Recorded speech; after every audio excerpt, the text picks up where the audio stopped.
আসসালামু আলাইকুম। তো বন্ধুরা, আপনারা সবাই কেমন আছেন? আশা করি আপনারা অনেকটাই ভালো আছেন।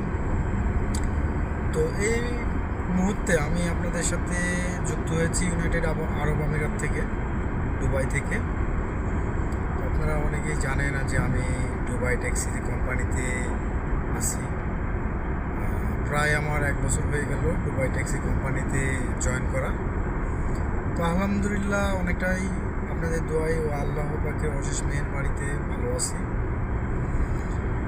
তো যারা অনেকেই দুবাই ট্যাক্সিতে আসতে চাচ্ছেন, আজকের ভিডিওটা শুধুমাত্র তাদের উদ্দেশ্যে।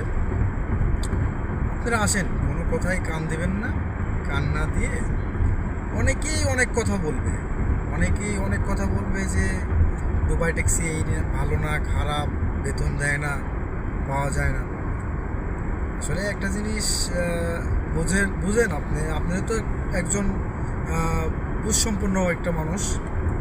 কারণ একটা ভালো কিছু করতে চাইলে বা ভালো কিছু পাইতে হইলে একটু ধৈর্য ধরতে হয়। ধৈর্য না ধরলে কোনো কিছুই সম্ভব হয় না। ধৈর্য ধরবেন, ইনশাল্লাহ ভালো কিছু পাবেন। তো যারা ডেলিগেটে ইন্টারভিউ দিচ্ছেন তাদেরকে বলবো ধৈর্য ধরেন, ভিসা হবে।